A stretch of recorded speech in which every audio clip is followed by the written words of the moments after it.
What's up guys, Alt here, welcome back to another video, and today we have an engine that we've looked at before, but it was the Athearn Genesis version. So ever since I sold that version, I had to get this version because I was not happy with the Athearn. I really wasn't. We have the Broadway Limited Union Pacific 844. And boy, is it gorgeous. It is heavy. It actually feels good when you're picking it up. It is perfect. Well, not in every way, but it is really good. Um, yeah. This by far, so far, has been my favorite model to run lately. It's not perfect in every aspect, but it is really good. On the locomotive side of things, pretty much perfect. Um, yeah. Of course, there's some stuff, of course, I'm going to do to it to make it better. But the locomotive itself is pretty good by itself. The tender is pretty good too. Has a couple minor things I wish that could be done better, but other than that, it's pretty good. But anyways, let's take a look. Let's talk about 844. Well, briefly, let's just do that. So in 1944, the Union Pacific came out with their final batch of FEF class locomotives, the FEF 3s. In 1937, they came out with the FEF 1s. And in 1939, the FEF 2s were built. 844 was built in 1944, and of course, it was the very last one built. It is what I like to call the baby of the Union Pacific. But, being the baby, it lived the longest because it ran the longest, because this locomotive is the longest operational steam locomotive in the country. This is the only Class 1 This is the only Class 1 steam engine that was never retired from the Union Pacific, or from in general. This is the only Class 1 steam engine that was never retired. So, to keep a 484 running, that's really good. And it still runs to this day. It still runs. It's still an active locomotive. It hasn't been out since 2019, but it's still an active and road-capable locomotive. So it still can run today. What does FEF mean? FEF actually stands for 484. 3 stands for the third batch. And yeah, this locomotive has 80-inch drivers. This locomotive has a top speed of 120 miles an hour. However, an FEF was recorded doing 124, doing a passenger train from Nebraska. This locomotive, I think I already said, 80-inch drivers, 120 mile an hour top speed, and it has a tractor for 63,000 pounds. And yeah, that's this locomotive. They are 124 feet long and weighing in around 400 tons. So yeah. So this is, of course, the version of 844 without the Mars Light. I'm okay with that. I like this version, actually. My favorite version is the way it looked like in 1980. It looked like in 1991. There'll be a picture posted over the smoke deflector, where it was Greyhound with 844 and the Mars Light, when it was just returned to 844, not 8444. That's my favorite version of this. And my second favorite will be the Steve Lee version, of course, how it looked like in 2007, which is all black. And then this will probably be my third. This will probably be my third variation. Although personally, I'm a big fan of how FEFs look without the Mars Light and no smoke deflectors. Which the smoke deflectors, unlike the Athearns, are screwed on. And in some ways, actually on how Broadway did it, I like the way they did theirs, not how instead of the way Athearn did it. So, since they're metal, we will remove them later, just for a quick look. But, anyways, that's the history of the FEF. Let's get into the Broadway's model. So, the Broadway model is a die-cast 484, as it should be. All steam engines should be die-cast, no questions about it. They have traction tires in the very last driver. They have, of course, synchronized puffing smoke. They have a smoking whistle. Number boards and marker lights and headlight on the front end. Brass bell. All die-cast parts. I bought this model secondhand, which is why you might notice the lobster claw shelf coupler on the front of the locomotive. So, yeah, I might change those out for regular couplers, but for now, I'm going to stick with the shelves. So anyway, let's take a look at the front of this engine. The living legend, as they call her. So, stock, your model will come with a swing out coupler behind this. So right now, like I said, we have the lobster claw shelf. We have a coupler cut bar right here. We have the air pump shield. We have handrails going up to the boiler. We have the headlight that's frosted over. We have 844 put on the headlight. Marker lights that are operational. Number boards that are operational. Brass bell that does swing. Smoke box door and hinge detail. We can see this top. I don't know how well you can see it. Probably not because of the angle. The feed water heater is sitting behind the bell, which we're going to take a look at now. So we can start to see the feed water heater and the feed water heater pipes that go down. See the smoke deflector on the fireman's side, very nicely done. If I put this down and zoom out and push the locomotive back just a little bit, bring some light in. Okay, got a little bit better light. Got the pilot truck, white walls, silver cylinder heads, lubrication valves, snifter valve, which isn't painted, but that's okay. Could always do that yourself. I probably might. We'll see. Valve gear, 80-inch drivers. This is the hot water pump, which this right here is a piston driven pump, and the hot water that comes from the feed water heater is pushed in by a piston and is rammed into the boiler. So that's what this assembly right here would be doing. Running board stripe, which is silver, of course. This is actually silver. It appears to be white, of course, but nope, that's actually silver.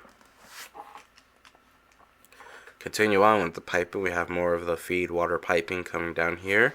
Firebox, a trailing truck with the brake detailing, brake cylinder on the side.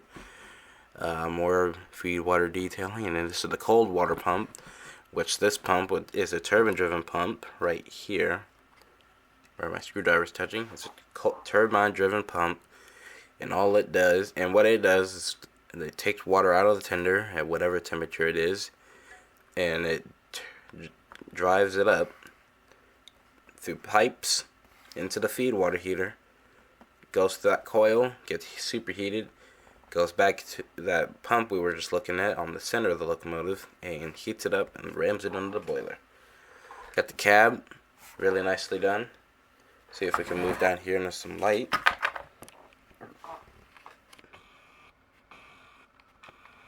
Not sure how well you can probably read that. The light's kind of being a pain at the moment. Not focusing very well. That's a shame. Anyways, I can read what some of the numbers say at least. It says FEF it says FEF3 80, and the 80 stands for 80-inch drivers. Have the fraction there, and that designates the cylinder diameter. So that's what that designates. And then you have 266, and that stands for 266,000 pounds right on the drivers. So that's how much this would weigh. That's how much weights right on the drivers. All weather cab, of course. The Rivarossi models of this model. That's another thing that the Rivarossi models got wrong. They don't have an all weather cab. Got the doors.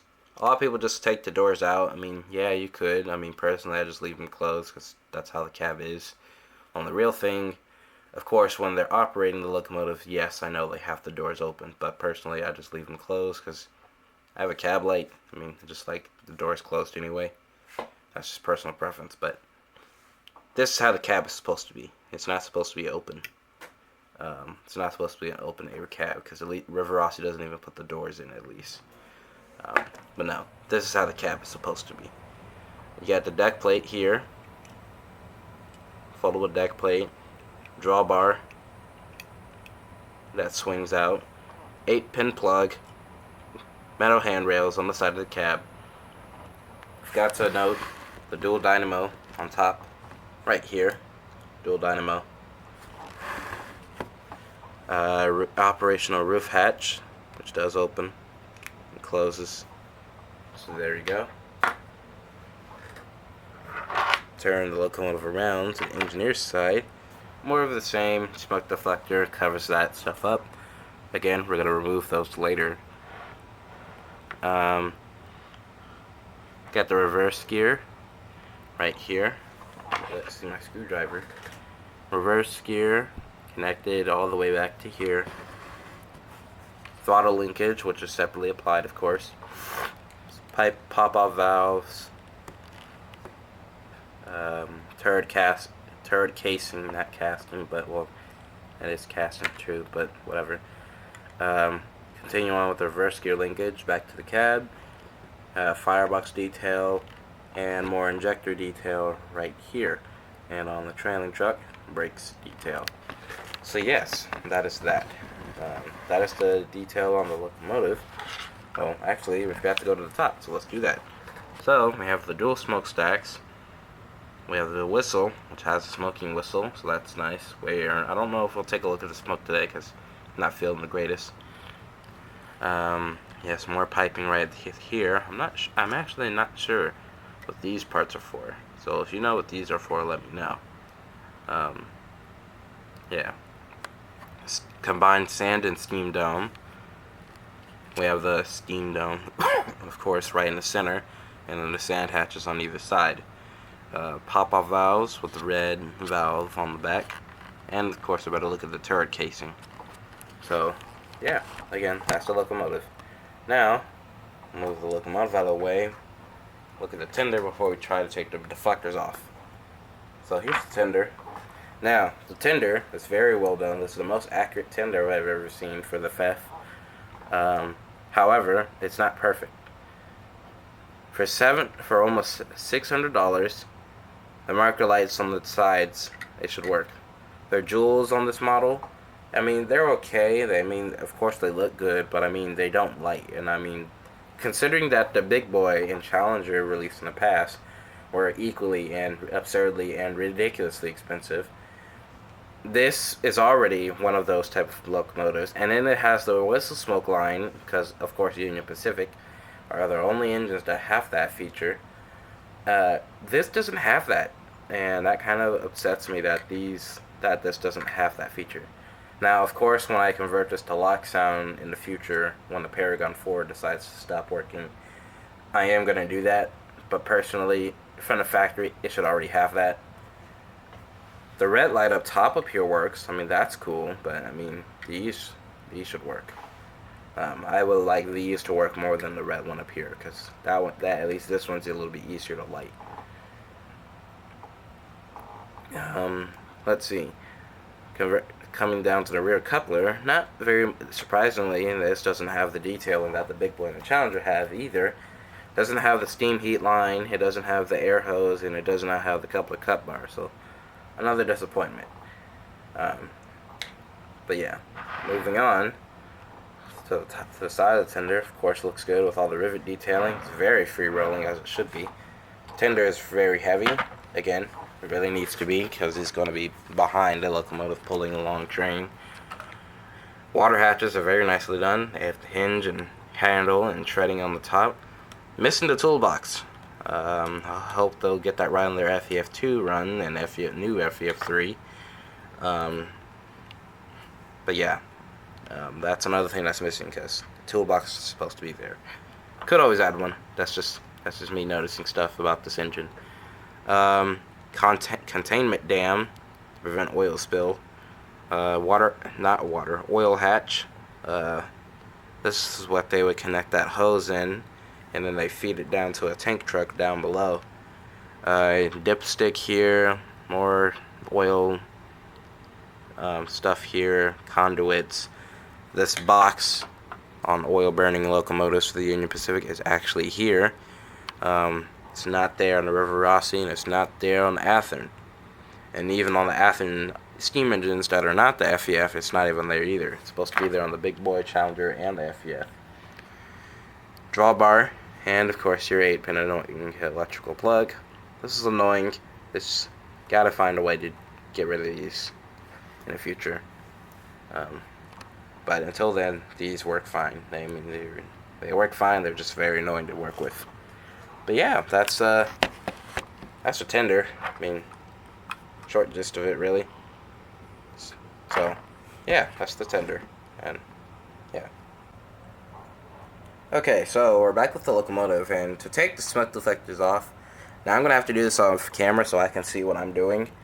But to take them off, there's a screw up here, right? There's a screw up here on either side. So you remove that screw. Like I said, on either side of the smoke box. You remove that screw. Okay. Of course, you don't want to lose it. And then there's 2 screws down here that you remove. Kind of hard to see. Well, I guess I am doing it on camera, but oh well. Like I said, they're kind of hard to see, but once you find them, you just unscrew them, and then they just pull right out. Getting them back in is a challenge, though. I will say that for sure.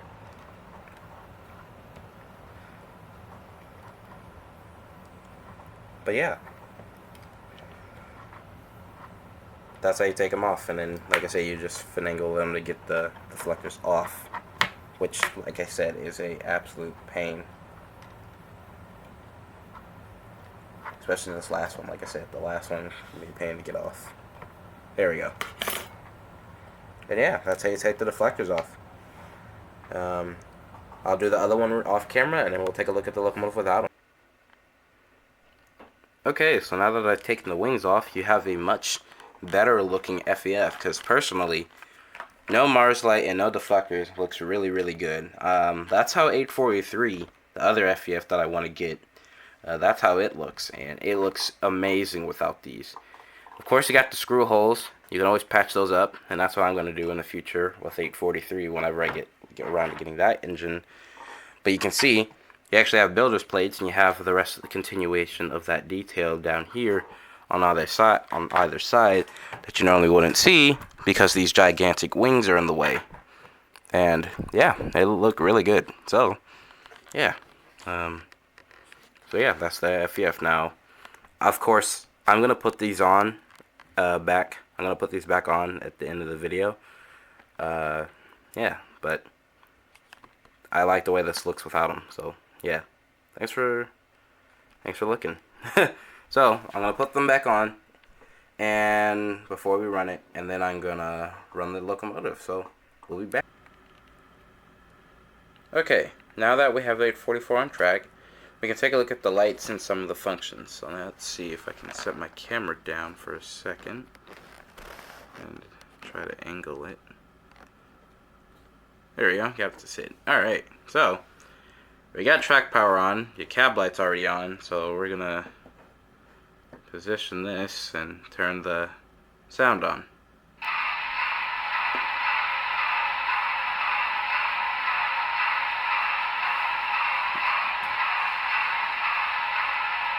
So as we all know, this is a Paragon 4 locomotive, so it does have the added keep live, so we'll take a look at that a little bit later. But here's the headlights and number boards.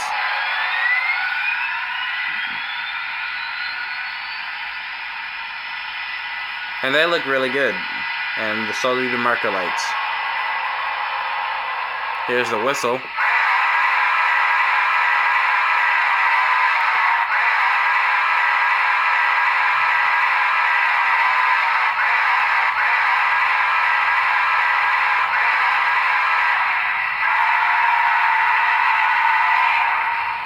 So that's the whistle.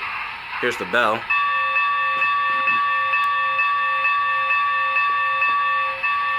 Same bell that's on the big boy. Coupler slack.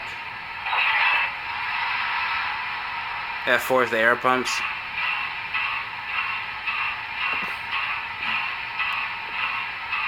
F5 is blow down, one stop. F6 is water fill. F8 is mute, and F9 is startup. And that's what I can remember off the top of my head. But yeah, so yeah, that's the sound. F7 would be your smoke, but since I have the switch flip, it's off at the moment. I would turn it on, but I'm not feeling like I said, I'm not feeling the greatest, so I'm gonna leave it off. Well, yeah. Well, I might turn it on later. Why not? Let's turn it on. So I gotta flip the locomotive over, and there's a switch. As you can see, here's the keep live, because the locomotive's not on the track. Lasts for about 5 seconds. Underneath the engineer's side of the cab, there is a switch for the smoke, and you flip it on, turn it on. Now I gotta get the locomotive back on the tracks, which is a tedious process for any locomotive, really. And now smoke fluid.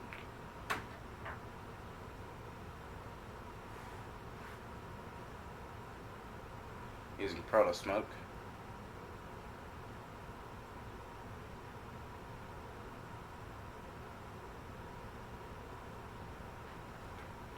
Alright.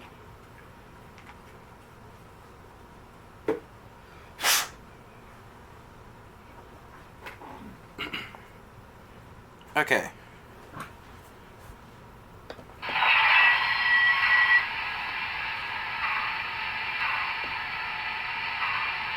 So just give it a second and smoke should start. Oh, there it goes. Alright, now the smoke unit's on. F2 with the whistle.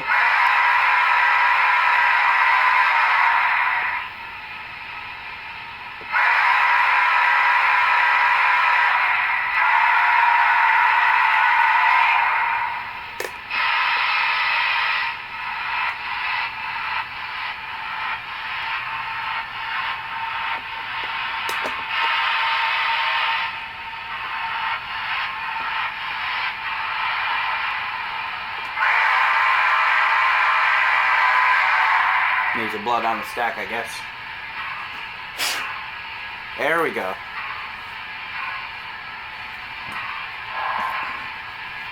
And so, unlike Paragon 3, it blows right up into the air. It's very choking, but it does work.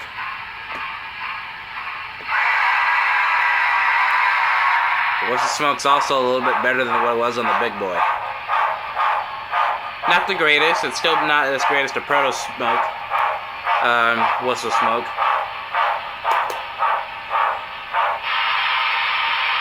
The smoke definitely does look better on Broadway limited locomotives. However, the proto smoke whistle, like the whistle smoke on the proto sound engines for MTH, does look better.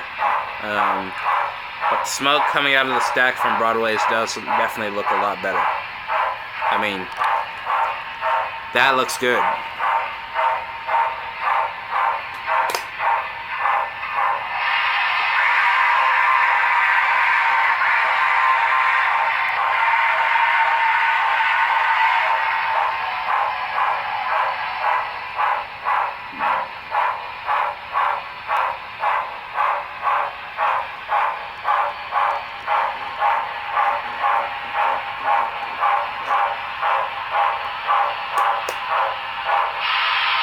Cab light.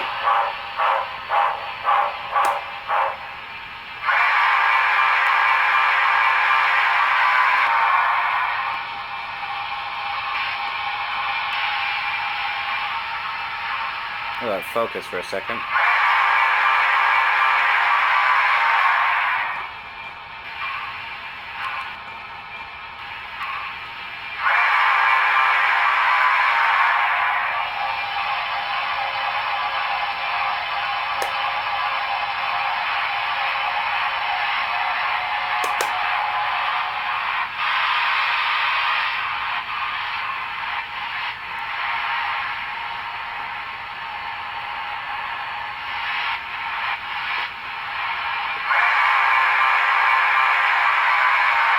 That's another thing. You like have to blow down the whistle to get the smoke to come out.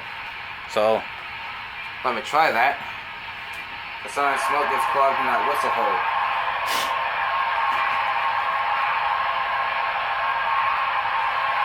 So now, yeah, I got clogged again. That's okay, not a big deal. Alright, well, gonna zoom out and move to the next frame.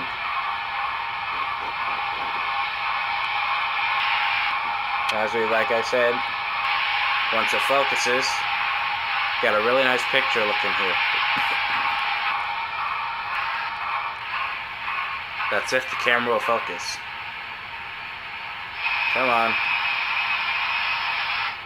And it won't focus. Oh, now it does. Not when I zoom in.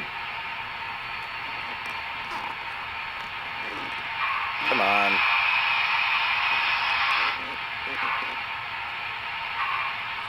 Okay, yeah, it won't focus. So we'll just cut to the next scene.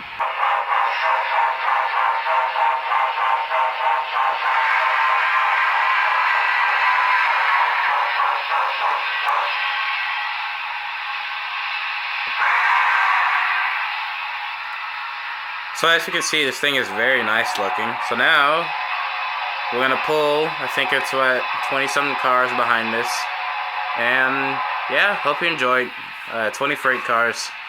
I wish I had the full UP excursion, but unfortunately I don't have that money. So, yeah, enjoy the freight train.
So one thing I forgot to point out was the rear backup light.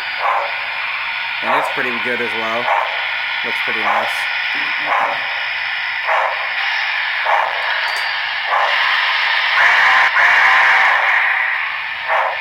But yeah, this engine, really good puller.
Okay, so we ran it, we smoked it, and we pulled with it.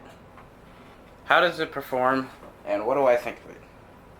In my opinion, you should never buy an Athearn. You should only buy this one. If you can afford to buy this one, you should always buy this one. I don't care how much the Paragon 4 might suck. Trust me, you will love this locomotive. The Athearns just don't feel good. They're plastic. They cost $654, while this only costs $560. Trust me, you're saving around $110 from buying an Athearn, and trust me, you will be so much happier with this. I know Athearn makes a DCC ready version of this engine, and you know it's still plastic. I mean, yes, it has Tsunami too. Honestly, I just prefer lock sound, but personally, you should never buy an Athearn. This locomotive does things that you wish that the Athearn could. The locomotive does not have rod problems. The rods are not held on by bolts. The locomotive is die cast. It's very heavy. It's pulls. It doesn't. The tender's not light, so that way it doesn't, try to derail when you pull a heavy train with it. I don't really know what else I could really say about this. The locomotive is really good. It does what a $500 locomotive should. Is it perfect? No, of course not. I mean, on the locomotive side of things, I feel like it's pretty much perfect. On the tender side of things, I wish that those mirror markers worked, and I wish it had its toolbox. Other than those two minor nitpicks, really that's about it. This locomotive was announced around this time last year, actually last month of last year, and they were delivered December of last year. And for how well they turned out, they did a really good job. Like I said, I want to get the road number 843, and the reason I want to get that one is because I really want to have I want to have another one of these for one, but I also want to have that version because that was one of the ones that didn't have smoke deflectors and it didn't have Mars light. Well, it did, but it didn't have them for very long. So I want to get that road number. So yeah. This is a locomotive that I would like to buy, multiple variations of this. There's not very many locomotives I would do that for. I mean, the GS4 certainly was one of them. But this is one of those locomotives that I like enough to where I want to buy multiple variations. Usually anything Union Pacific, I would like to do that. I mean, the big boy, I want to get, maybe 2 more road numbers of that. The Challenger, I want to get 3 road numbers of that. I mean, including the one I already have. FEF, I want to have like almost 4 of these. I want to have, of course, this version. I want to have 843. I want to have 838, and I want to have one of them in Greyhound. The GS4, I have a black and a daylight, and of course, I want 2 more road numbers. 1 more daylight and 1 more war baby, and then of course I want a GS6. But this locomotive does a really good job, and they're coming out with FEF2 variations. So if they're doing just as good as these on their FEF2s, if not better, oh yeah, best believe this is the definitive FEF on the market. This is the best one. So I hope that this review helps.